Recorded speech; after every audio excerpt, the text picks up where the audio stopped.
And I gotta tell you, for that price, a Civivi Elementum price and a few other, you know, sweet $50 EDC knives, this guy has a lot to offer for the money.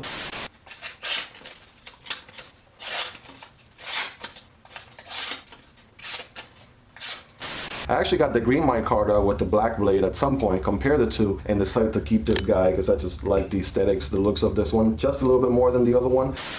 So is the SENCUT Crowley still the budget button lock knife this year? We're going to be answering that very question right here in the channel throughout this video. You saw the title, you saw the thumbnail, so let's just get right into it. What is going on, guys? It's your boy Miguel here. Welcome back to the channel. My name is Miguel and you're watching Miguel EDC, where we touch everything EDC here. Today we're going to be looking at the SENCUT Crowley. This guy right here, this is a SENCUT knife, a subsidiary of WeKnife and Civivi. Let's do a quick length measurement here on this guy. Let's see. So this is going to be a little bit of a medium to larger knife. I want to say this guy comes in, yeah, exactly 8 inches overall length. Total of 8 inches right there. The blade is going to be around 3.5, the cutting edge being around 3 3/8, right?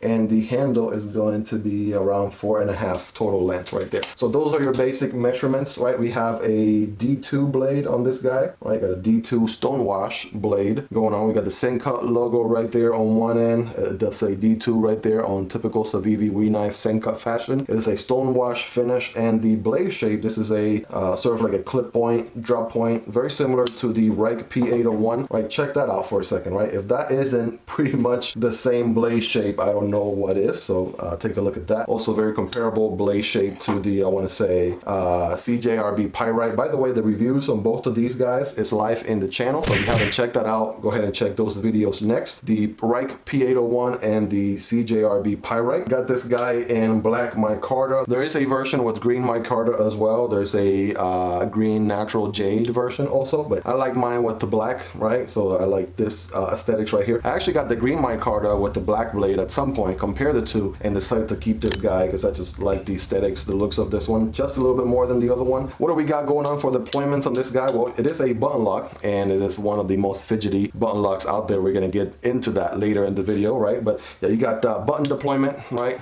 It is a button lock after all. You got the flipper, right? So yeah, you can definitely open it just like any flipper, right? Which is very nice. Thumb deployment as well, right? Look at that. You could thumb deploy it with your eyes closed, of course, with some practice. And even though it's a little bit challenging, right, you can also reverse flick. Just don't do it this way. Just put your finger on the thumb stud and then like that, right? So it kind of took me a little bit of mastering it, but yeah, you can certainly do the reverse flick on this guy, no problem. Oh, you can feel it from time to time, there you go. But yeah, practice makes perfect. So it makes an awesome EDC. All right, let's do some quick comparisons here next to the Paramilitary 2. All right, check that out, right? The Paramilitary 2 is gonna be probably slighter longer knife, whereas the Para 3 is going to be a smaller. So this one sits somewhere in the middle, but a lot closer to the Para 2 or PM2 than it is to the Para 3. You guys be the judge of that right there, of course, right? That kind of gives you an idea right there.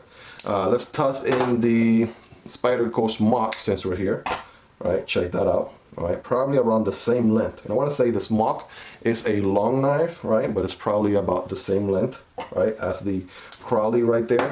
Next to the Demko AD 20.5 siblings here, that is the shark's foot blade. This one is the clip point.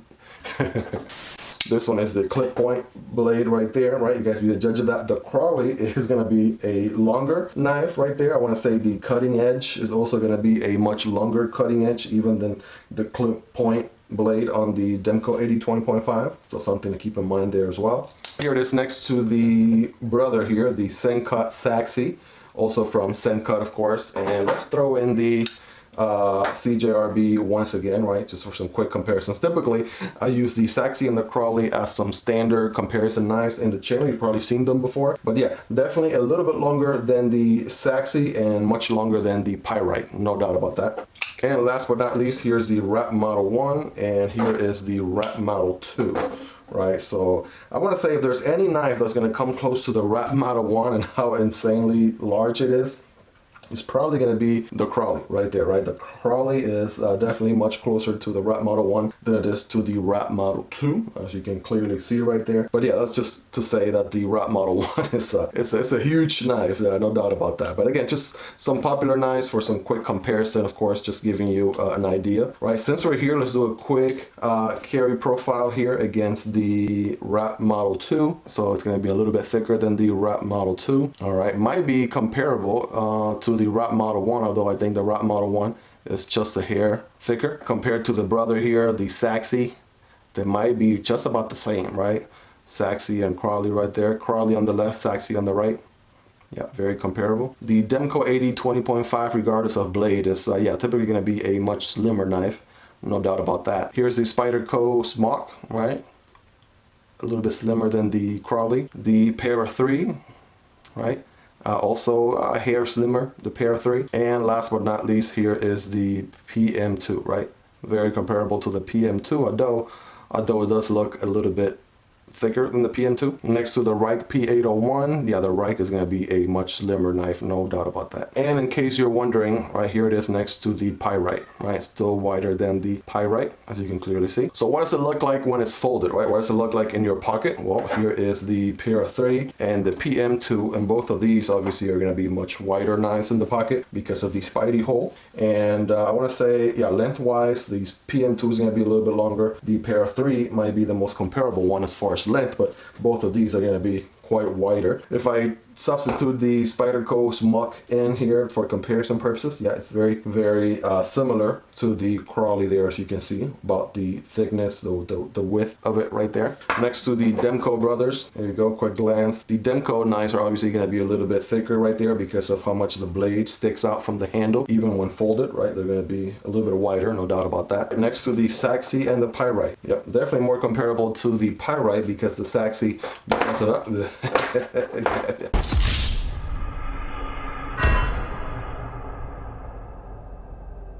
definitely more comparable to the Pyrite than the Sachse. The Sachse is going to be wider because of the blade shape right there, right? Being a much wider blade, but you guys be the judge of that. And again, this is just to give you all an idea.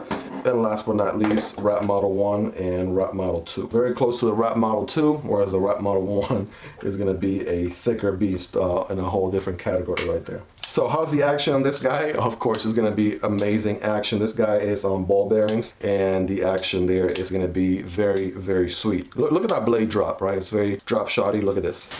It's very drop shotty. Say what? It's very drop chuddy. Chuddy. Drop shotty, look at this, right? Pretty much all on its own. If you give it just a little bit of flick of the wrist, boom, look at that, right? It is very, very fidgety, to say the least, no doubt about that. I've been EDCing this guy for a while now, a long time. You've probably seen it on other review videos. It is one of the knives that I compare other knives to. We have a deep pocket carry clip here with recessed screws. So that's very, very nice right there. For comparison purposes, I'm going to show you guys what the opposite of recessed screws look like. If you see the screws on the pocket clip right there, those are not recessed, versus the Crowley right there. You barely see the screw head. That's how recessed they are. Right. That being said, when the knife is in your pocket, because of how deep carry this clip is, you don't see pretty much any of the knife at all, right? I've been EDCing this guy for a long time now. Check out the blade alignment. It is dead center, right? That blade has not moved one bit, right? I'll put my hand here for contrast. There you go. All right, you guys be the judge of that. All right, while we're here, let's do a quick hardware check. By the way, guys, the tools that I use are linked down below. These are very highly recommendable tools, so if you want to check them out, use the links below. They do help out the channel at no extra cost to you. I'm going to take a quick guess here. I want to say in typical Civivi /WE knife / SENCUT fashion, it's probably going to be a T6 and T8 combination, right? So let's start with T6. So as far as the pocket clip goes, all right, those are going to be T6 right there. Try and give you guys a good view. All right, so for the frame here, which I'm actually very surprised, it looks like it's going to be a T8. So yes, look at that. They have done it right. It is T8 on the body screws, including the pivot, right? That pivot is going to be T8, right, on both sides. You do have a pivot screw on both ends, right? Keep that in mind. You might need 2 screwdrivers, one on each end if you want to tighten or loosen this guy. And yes, also on the body screws, right? You got T8 all around, except for the pocket clip, which we said is T6. Let's also get a blade stock thickness on this guy. On the thickest portion, this guy is going to come in at 0.11 inches, which is pretty standard. A lot of knives that we review on the channel come in around that much, 0.11 inches, right? At the very tip, right? Probably wondering what is it like at the very tip, and that's going to be 0.02. Very pointy front end, to say the least, right? So hopefully that gives you an idea. And by the way, yeah, that blade is not going anywhere. That is like a 9.9 out of 10 right there, right? Almost a 10 out of 10, but I want to say, yeah, 9.9, right? It's kind of like how hand sanitizer says that they kill 99.999% of bacteria. That is this guy right here. That is not going anywhere at all. As far as the inside here, we have some milled liners, right? Those liners are milled, as you can see right there. Right? We got some good lighting going on, so it helps you get a clear view, and that should help with the weight, right? So the weight should be pretty good on this guy. Since we're here, let's do a quick weight check. For a quick comparison, here's the SENCUT Sachse. That guy's coming in at 3.6 ounces, right? Let's toss in there the Pyrite. Obviously, this guy's going to be all metal, and that's coming in at 3.6. So look at that. 3.6, even though we got micarta on one versus all metal on the other one. Where does the SENCUT Crowley slide in? Well, let's find out. Here we go.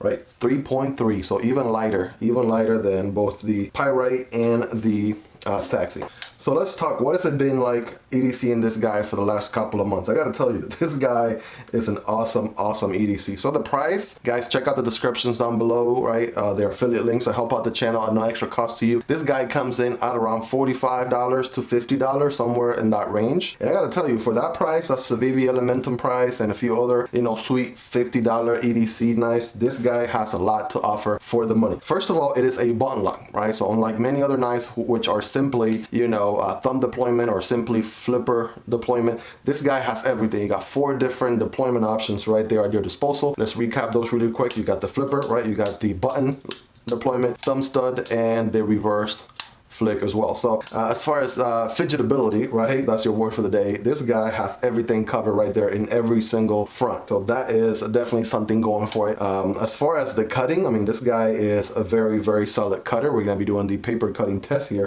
in just a little bit so you guys can see. And I mean, the ergos are just beautiful, right? So it has sort of these 2 curves right here, right, on the handle. So your index and middle finger will sort of fall naturally on that first curve, and your ring finger and pinky will fall on the second curve. And as far as the ergos go, like, this guy has got it all figured out right there. Forward cuts and reverse cuts, right? Look at that, all day, every day, no doubt about that. I want to say the button sits kind of high here, right? So I wouldn't, I mean, unless you intentionally hit the button, it shouldn't be accidentally pressed at any time, right? So you should be all right with that. There's some jimping going on at the top here, which is nice and convenient, right? If you're trying to use some thumb support right there for your cut, depending on what you're cutting, right, that should be very beneficial. There is no lanyard hole on this guy, right? So no lanyard hole on this guy. I'm sure you could make one of your own if you really wanted one, but it doesn't come with one from the factory. That's something to keep in mind there if you're into that. It sort of has, maybe I spoke too soon. It doesn't have a hole per se, but it does have this extra spacer here. So if you wanted to kind of loop something around that, you could. As far as the other spacers right there, they're nice and meaty and thick, right? So they get the job done. And the skinny one right here is for you to hope, maybe loop something around, get your lanyard going that way if you want to do that. But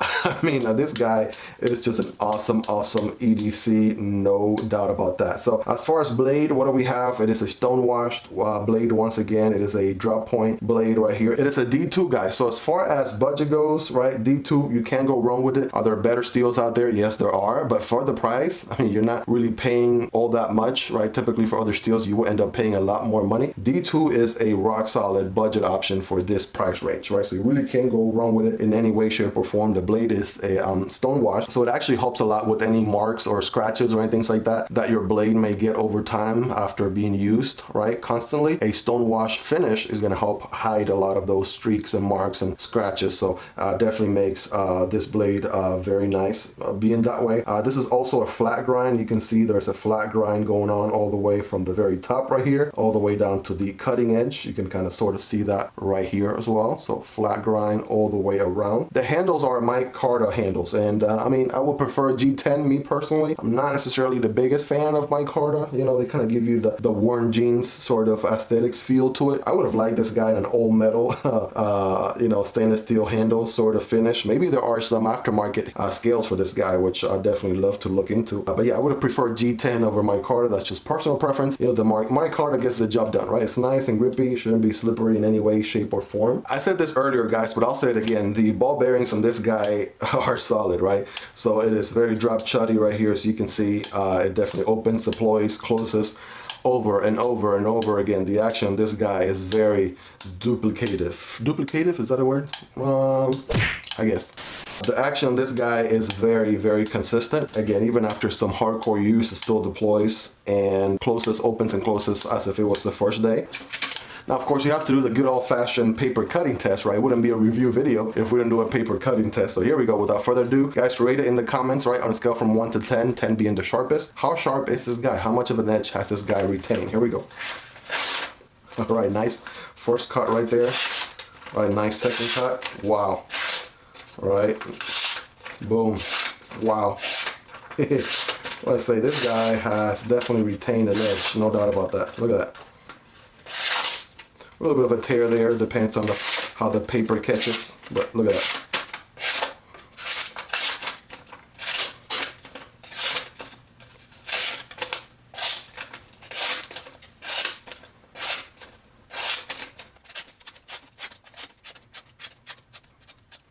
All right, all that being said, going back to the original question, is the SENCUT Crowley still the budget button lock knife this year? I gotta say the answer is yes. This guy is up there as one of, if not the most fidgety button lock knives that you can buy right now. And honestly, it's very affordable. Under 50 bucks, you're getting yourself such a solid knife with so many deployment options. You really are gonna be very, very impressed, and you will not be disappointed. It's really not costing all that much for how much knife and functionality you're gonna be getting out of it. So if you're looking for that fidget factor, this guy checks so many boxes I can't even begin to explain. I'm trying not to be biased here. Obviously, this is my own knife. I paid for it with my own money, and so this is money well spent. In my opinion, I'm so happy, so satisfied with this guy, right? For the money that I paid, for the type of work that I have been able to do with it, for the fidgetability on it. I mean, this is a very solid EDC. It doesn't get better than that. So it is a little bit on the larger size, so check your local laws on that. Make sure, you know, it does kind of fit in with your local laws as far as the blade length and things like that. I'm not a lawyer, so check your local laws there. But I mean, do I recommend this guy if you're considering getting a fidgety EDC? This guy is up there. I plan to do a video in the future for top fidgetably. I plan to do a video in the future for top most fidgety knives, and this guy is definitely going to be on that video. Spoiler alert, that is how good this guy is, no doubt about that. So if you guys made it this far, right, don't forget to like and subscribe. Let me know in the comments if I missed anything. Was there anything that you were thinking about specifically, or any specific question that you would like answered that perhaps I didn't answer for you in the video? Please let me know in the comments. By the way, guys, by the time you're watching this video, it is very possible that the Sachse, right, the brother to the Crowley here, the SENCUT Sachse, the review for this guy will be live in the channel. If that's the case, I'm going to put a card right here for you guys to check that out. Thank you so much, guys, for making it all the way to the end. Love you guys. Take care. Peace.